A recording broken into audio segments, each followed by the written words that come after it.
အားလုံးပဲမင်္ဂလာခင်ဗျာဒီနေ့မှာတော့ကျွန်တော်တင်မောနဲ့ဂျေဂျီတို့တွားထားတဲ့ဗီဒီယိုလေးကိုတင်ပေးလိုက်ပါတယ်ခင်ဗျာဗီဒီယိုကိုကျွန်တော်အပိုင်းပိုင်းနဲ့ခွဲပြီးမရိုက်တော့ဘူးเนาะတပုတ်ထဲနဲ့ပဲအကုန်လုံးပေါင်းပြီးတော့ထည့်ထားမို့လို့မို့ဒီတုတ်ထဲမှာပဲဂျေဂျီတို့ခီးစဉ်အစအဆုံးပါတယ်ပေါ့เนาะကျွန်တော်ပထမဆုံးရောက်သွားတာကတော့ကျွန်တော်ချန်ကင်ရုပ်ရှင်ရိုက်ကွင်းတွေကအထီးချန်ကြောက်ဆောင်ကိုရောက်ခဲ့တယ်အဲ့ဒီနေရာကိုလည်းရောက်ခဲ့ပေါ့เนาะအမေစုဖျောင်းတို့ရှိရဲ့ငိမ့်ငိမ့်ပြတိုက်ပေါ့เนาะအဲ့ဒီကိုလည်းရောက်ခဲ့တယ်ဖျောင်းတို့ပြတိုက်ကိုရောက်ခဲ့တယ်ပြီးရင်ဂျေဂျူဟိုရိုးရရွာကိုလည်းရောက်ခဲ့သေးတယ်ပေါ့နော်ကျွန်တော်ပြီးတော့ကျွန်တော်မြင်းလဲစီးခဲ့သေးတယ်ပေါ့နော်မြင်းခွင်းမှာတော့ပြီးတော့မြင်းလဲစီးခဲ့ပါသေးတယ်ခင်ဗျာနောက်ထပ်ကျွန်တော်တို့ဟိုစက်ကပ်ပြပွဲပေါ့နော်စက်ကပ်ပြပွဲလဲစီးခဲ့ကြည့်ခဲ့တယ်ပေါ့နော်အဲ့မှာတော့ကျွန်တော်ဒီမှာ cycle stand တွေရှိမယ်အများကြီးပေါ့နော်အဲ့ဒါတော့ဗီဒီယိုနောက်ပိုင်းမှာကျွန်တော်ထည့်ပြထားမှာပေါ့နော်ဒါကတော့အစမ်းသဘောနဲ့တော်တော်လေးကိုလှပါတယ်သူကတော့မီးနဲ့ပေါ့နော်အမှောင်ချပြီးတော့လည်းပို့ပြီးတော့ကြည့်ရတာပေါ့နော်ကျွန်တော်မြင်းစီးဟိုမွန်ဂိုလူမျိုးတွေရဲ့မြင်းစီးစွမ်းရည်ပြပွဲအဲ့ယူလဲတွားကြည့်ခဲ့တယ်ပေါ့နော်အဲ့မှာအဲ့ဒါကတော့ကျွန်တော်ကိုရီးယားရဲ့ဟိုမွန်ဂိုလူမျိုးတွေလို့ပြောပါတယ်ခင်ဗျမွန်ဂိုလူမျိုးတွေရဲ့မြင်းစီးစွမ်းရည်ပြပွဲပေါ့နော်လုံးဝမိုက်တယ်သူတို့ကတော့အမြဲတမ်းဒီကလုံနေရလို့ဆိုတော့လေမြင်းနှကောင်မတည့်ရက်ပြီးစီးသွားပြီးလို့ရှိရင်ကျွန်တော်တို့ဟိုမင်းငိမ့်တောင်ပေါ့နော်ဂျေဂျူကျွန်းရဲ့နာမည်ကြီးUNESCO အတိမတ်ပြုမင်းငိမ့်တောင်အောင်လည်းရောက်ခဲ့ပါသေးတယ်ဒါမင်းငိမ့်တောင်နောက်ပြီးရင် all in one drama ရိုက်ကွင်းပေါ့နော်ဒါကတော့ drama ရိုက်ကွင်းနေရကျွန်တော်ဒီနေရာကိုတော့တိတ်မြက်ခဲ့လို့ဒီမှာပါပေါ့နော်နောက်မှမထည့်တော့ပေါ့နော်ကဲခီးစဉ်ကိုမိတ်ဆက်ပြီးဆိုကျွန်တော်စတင်သွားမယ်ပေါ့နော်ဒါကတော့ expert ကနဲ့ကျွန်တော်တို့ဟိုဒီခီးစဉ်အစီအစဉ်နဲ့အတိုင်းပေါ့နော်ကျွန်တော်တို့စတင်ပြီးတော့ပူပြနေညာ7နှစ်ခွဲစပြီးတော့ထွက်ခွာပါပြီည7ခွဲကထွက်တာမနက်6နာရီခွဲလောက်1တိုရောက်တော့ဗောနော်1တိုကနေပြီးတော့ကျွန်တော်တို့ဟိုဒီဟိုပါဗောမနက်စာစားမယ်မနက်စာစားပြီးလို့ရှိရင်ကျွန်တော်တို့ဟိုတင်မောစီပြီးတော့တွားမှာဗောနော်တင်မောစီပြီးတော့ကျွန်တော်တို့ဒီကနေပြီးတော့တွားမှာဖြစ်ပါတယ်ဒါကတော့ကျွန်တော်1တိုကနေပြီးတော့ဒါကတော့စိတ်ကောင်းရောက်နေတာဗောနော်မနက်စာစားမယ်ဒီခီးစဉ်ကတော့ကျွန်တော်တို့ကတကယ်ချင်းနေနဲ့ဒီပေါ်ခီးစဉ်စီစဉ်နဲ့တိုင်လိုက်လာဆိုကျွန်တော်သွားမဟုတ်ဘူးဆိုတော့ဗောနော်ဒီသူတို့ခေါ်တဲ့နေရာလိုက်သွားပြီးတော့သူတို့ကြွေးရစားအောင်ဗောနော်ကျွန်တော်တို့ခေါင်းမရှုပ်ဘူးဒီတခါတော့အေးစစ်စစ်ပဲဗောနော်အဲ့လိုမျိုးဆိုတော့လက်စာဟိုဟာစားပြီးတော့မှကျွန်တော်တို့တင်မောစီးမယ်ဗောနော်လက်ဆော6နိုင်ခွဲကိုအားရပါရစားနေကြပါပြီဟိုမျိုးတို့ကလည်းရှက်တီးပါတယ်အခုကတော့ဒါမနက်စာစားပြီးတော့ကျွန်တော်တို့ဒီနီးနားမှာဗောနော်လူဆောက်ရင်းနဲ့ဒီနားရှုခင်းလေးကိုကြည့်မယ်ဒီနားလေးကတော်တော်လေးကိုတာရပါတော့ဒီတင်မောတွေစိတ်ကမ်းပေါ့တရားတော့ငါးဖန်တင်မောစိတ်ကမ်းပေါ့နော်ကျွန်တော်တို့စီးဖို့တင်မောကတော့ဟိုဘက်မှာလှမ်းမြင်နေရတဲ့ဟာပေါ့အဲ့ဟိုတောင်ဘက်မှာအဲ့ဘက်ကိုသွားစီးရမှာကားနဲ့ထပ်သွားအောင်မယ်ဒီနားလေးမှာဓာတ်ပုံရိုက်တာလဲတော်တော်လေးလာတော်တော်လေးသဘာဝကြပါဘောနော်ကျွန်တော်ဒီလိုစိတ်ကမ်းနေရလေးဒီလိုတင်မောတွေနဲ့ဓာတ်ပုံရိုက်ရတာလဲပေါ်ချတာပေါ့နော်ဒီနေရာလေးတော်တော်လေးတာပါတယ်ကျွန်တော်ကတော့ကြိုက်တယ်ဒီ1တူကကျွန်တော်အဲ့ jumbo q တွေလေပေါ်တယ်ထင်တယ်ဗောနော်အဲ့ jumbo ခေါ်ရဒီမှာဆိုအဲ့ sign နေပဲဗောအဲ့ q မျိုး sign ဘုတ်ကိုလည်းအဲ့လိုမျိုးလုပ်တာအခုကတော့ကျွန်တော်တို့ဒါတင်မောစိတ်ကိုရောက်ပြီဗောနော်တင်မောစိတ်ကနေပြီးတော့ကျွန်တော်တို့စပြီးတော့ဒါတင်မောစိတ်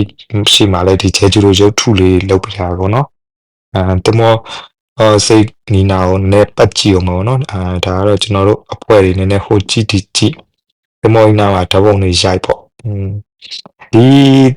ီလေနဲ့တော့မတော်ဘူးသူပေါ့နော်နောက်မှလေနဲ့ခေါက်တော့မှဒါပေမဲ့ဒီတစ်ခေါက်သွားလိုက်တာကျွန်တော်ခီးစင်နဲ့သူတို့စီစဉ်တဲ့အတိုင်းဆိုပေမဲ့တင်မောနဲ့သွားတဲ့အတူကြုံလေရခဲ့တာမစိုးဘူးပေါ့နော်တင်မောနဲ့သွားဘူးသွားပေါ့တင်မောနဲ့သွားရင်ဒီလိုမျိုးပါလားဆိုတာမျိုးလေးတင်မောနဲ့တချို့မိသားစုတွေဆိုလို့ရှိရင်ကားရှိရင်ကားပါတင်သွားကြတာပေါ့နော်ကားကြီးတင်မောပေါ်တစ်ခါလေးတင်ပြီးတော့ဟိုဘက်ကန်းကူးတာပေါ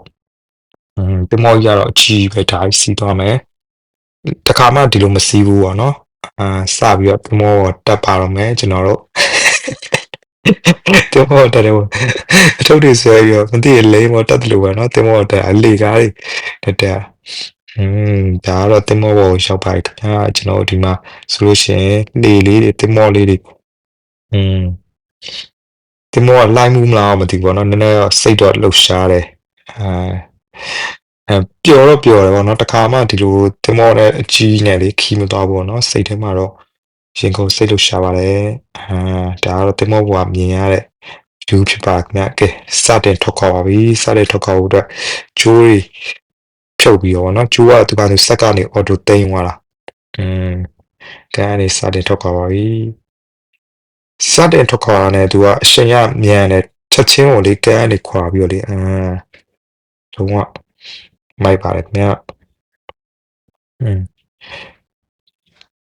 ဒီဘက်က view ကလည်းပေါ့နော်တော်တော်လေးတာအဲ့မျိုး view ကလေကန်စက်တီဆိုတော့ပေါ့နော်ကဲစာပြီးထွက်ပါပြီပျော်ပပနဲ့ဒီရောက်တော့လေကျွန်တော်ကဗီဒီယိုတေချာမရိုက်ခဲ့ဘူးเนาะလူကအဲ့များတော့ရောက်တော့လေတခြားသူတွေစိတ်နှောက်ယှက်ဖြစ်မှာဆိုလို့ကိုယ့်အတွက်နဲ့ပေါ့เนาะကိုယ်ကင်မရာကြီးတကားကားနဲ့ဆိုလို့ရှိရင်တခြားကျန်တဲ့ညီကိုလည်းစိတ်ရှုံမှာဆိုတော့ကျွန်တော်ဒီလိုနည်းနည်းလေးပဲရိုက်လာပေါ့เนาะအားကြောင့်မို့ဗီဒီယို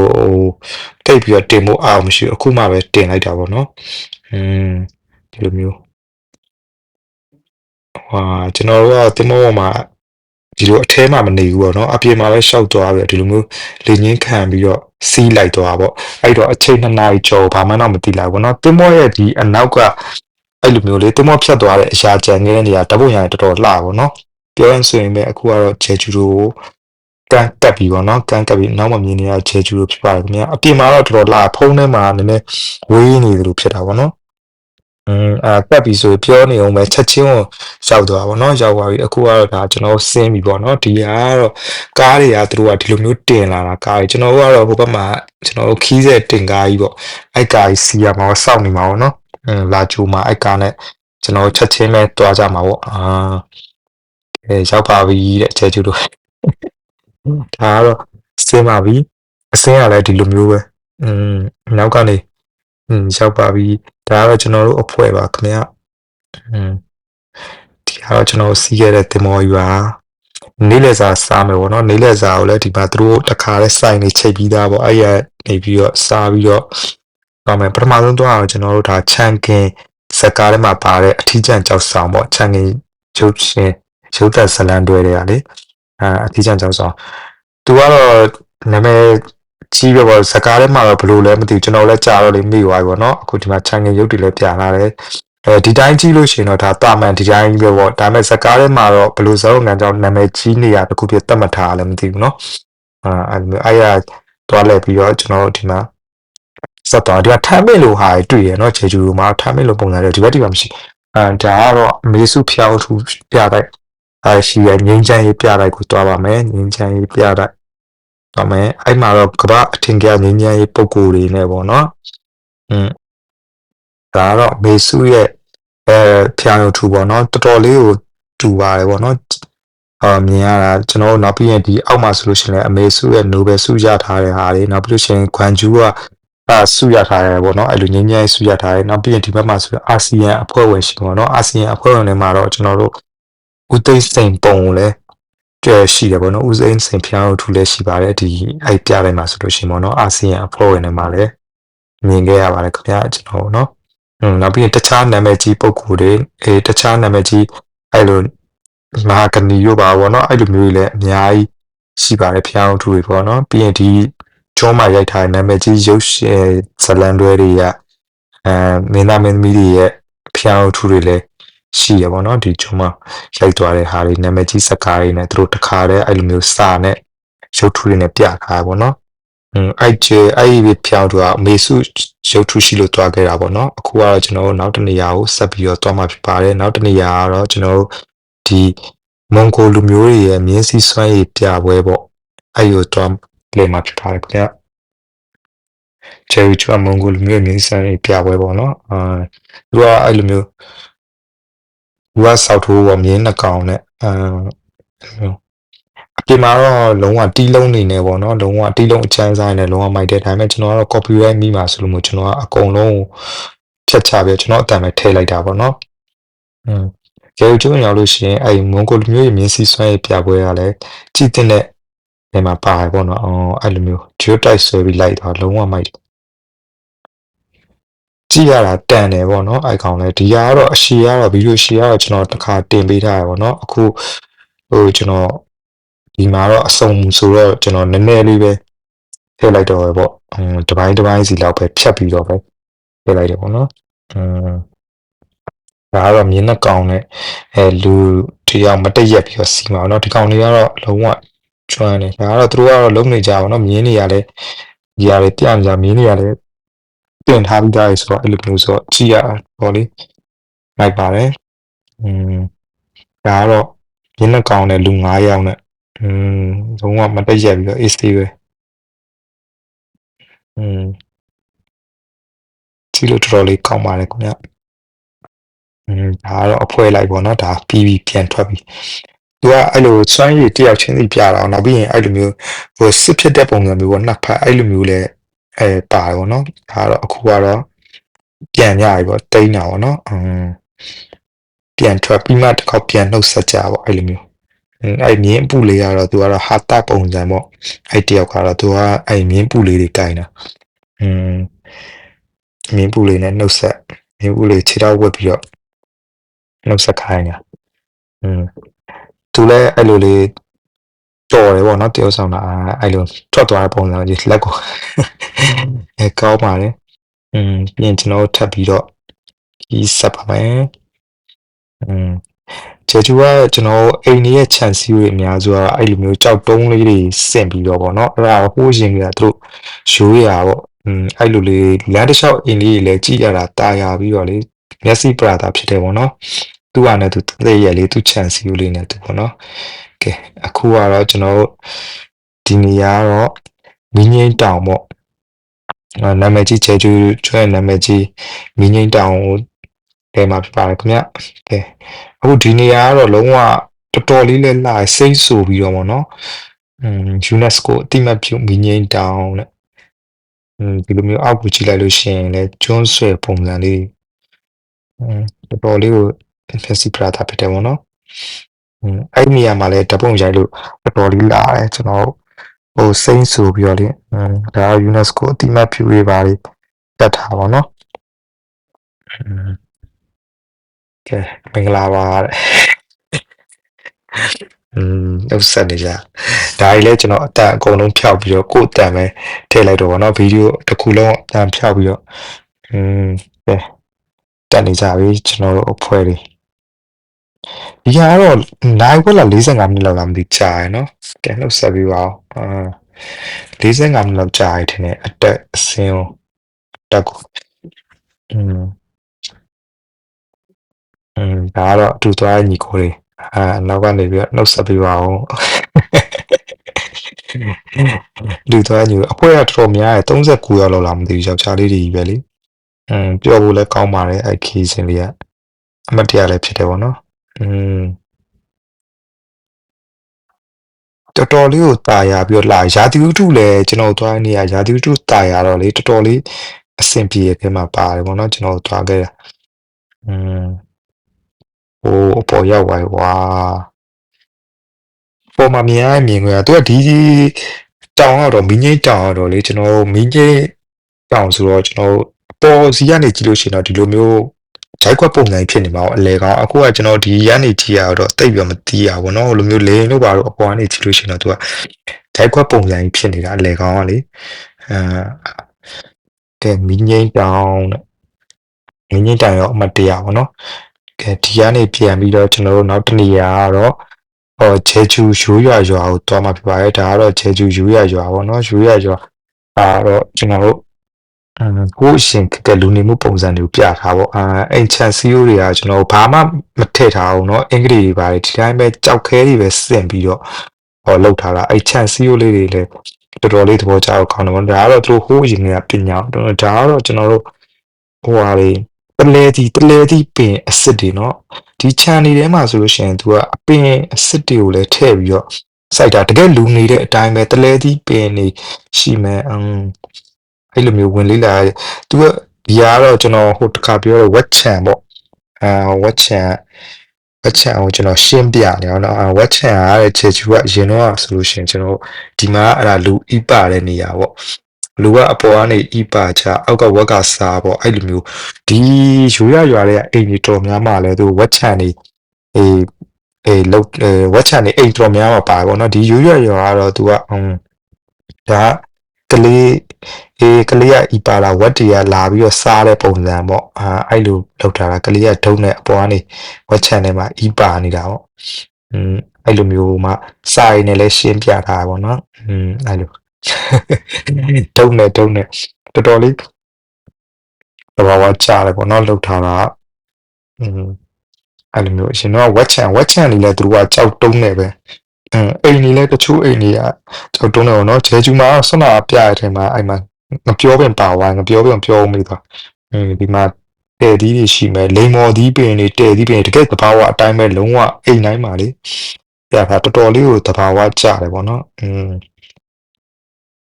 အများစုကအဲ့လိုကြောက်တုံးနေနဲ့ပဲလောက်ထားကြကျွန်းဆိုတော့လေကျွန်းပေါ်မှာဆိုတော့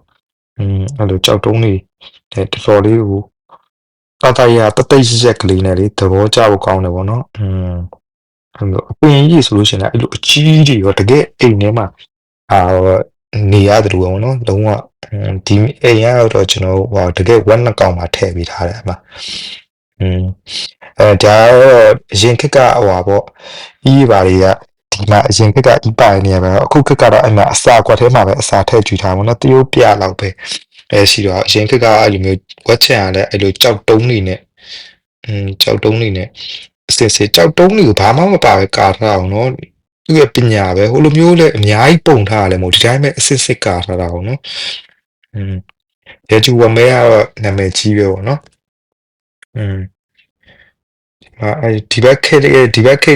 ဟိုဟာနဲ့ထိမ့်သိမ့်မှုနဲ့ပေါ့အရင်ခေတ်ကဟာလောက်တာပေါ့နော်ဒါကတော့အချုပ်ခန်းပုံပေါ့အချုပ်ခန်းကကျွန်တော်ဟိုဘက်မှာကတော့တကယ်ဟိုပေါ့အရှုံးနဲ့အချုပ်ခန်းရှိရဒီဘက်မှာကတော့ဓာတ်ပုံခုနပြနေတာဓာတ်ပုံရိုက်လို့ရပါတော့ကျွန်တော်နောက်ပြီးမြင်းစည်းခွေးမှာတွားပြီးတော့မြင်းလည်းစီးခဲ့သေးရပေါ့နော်မြင်းလည်းစီးရမြင်းကတော့ဒါကတော့သူကကလေးစီးတယ်ကျွန်တော်ဖြစ်ပေါ့ကိုယ်လည်းမကျွမ်းတော့ရုံးရင်းဆန်ကပ်ပြမှာဆိုလို့ပေါ့နော်အဲ့လိုမျိုးဖြစ်အလှစီးရပေါ့အဲ့လိုလောက်ပဲဓာတ်ပုံလေးပါလေးရိုက်ပေါ့နော်မြင်းစီးပြီးတော့ကျွန်တော်တို့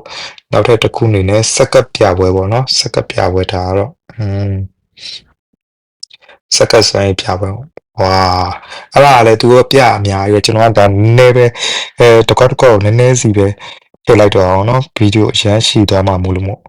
ဆိုလို့မို့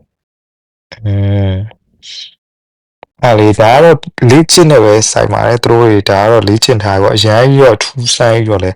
မဟုတ်ပါဘူးပေါ့နော်ကျွန်တော်ကတော့ဒီရေကတော့တိတ်တော့မချိုက်ဘူးဒါပေမဲ့ဒီဟိုဟာမှာအဲ့လိုမျိုးကြည့်ရတော့ကောင်းပါတယ်ရှင်သက်ရှုမောပဲသူတို့လှုပ်ထားတာသူတို့ရဲ့ကျွမ်းကျင်မှုတွေကိုပြပါတော့စက်ကပြပွဲကလည်းတော်တော်လေးကြားတယ်သူတို့မျိုးစုံပဲပေါ့နော်ဒါကတော့ကျိုးကိုလိတ်သွားပြီးတော့မှပြန်ဆင်းချမှာလှည့်ပြီးဖြီချပေါ့အဲ့ဒီပုံ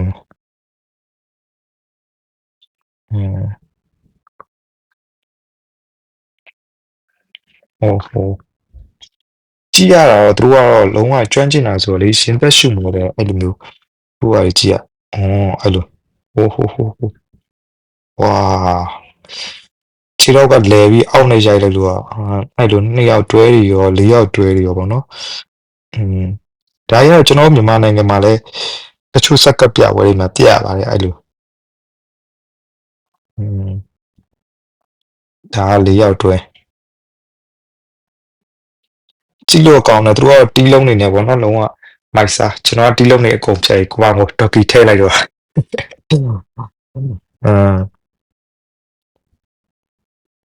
ဒီမှာဆိုင်ကယ်ကျွန်တော်ဒါလည်းမြန်မာနိုင်ငံမှာရှိရနော်ဆိုင်ကယ်2စီးကတစ်စီးကနေ2စီးကနေပြီးတော့3စီးပေါ့ဆိုင်ကယ်စတက်ဒီကောင်လည်းတယောက်ကဟန်ချက်လွဲသွားတယ်နော်သူကလည်းအန်ရယ်နဲ့ရှင်းထားတာအသက်နဲ့ဒါကတော့ကျွန်တော်တို့စီမှာလည်းရှိတော့တိတ်တော့မထူပါဘူးဒါပေမဲ့သူတို့စီကတော့ဒီမီးဒီနဲ့ကစားတော့တာတော်တော်လေးလှတာပေါ့နော်အဲ့လိုမျိုးကျွန်တော်တို့စီမှာလည်းဒီပြကွက်ကတော့ရှိပါလုံးဝမိုက်တယ်ဒါလည်းသူဆိုင်ကတီးလုံးနေနေပေါ့နော်တကယ်အပြင်မှာတော့ပို့ပြီးတော့ကြည့်ရတာကြွတာပေါ့ကောင်းတယ်3စီးပြီးလို့ရှိရင်နောက်တစ်စီးထပ်လာမယ်4စီးနောက်စီးထပ်ရောက်လာပြီဝါဟိုရှိန်ယူနေဝင်လိုက်ပြီ4စီး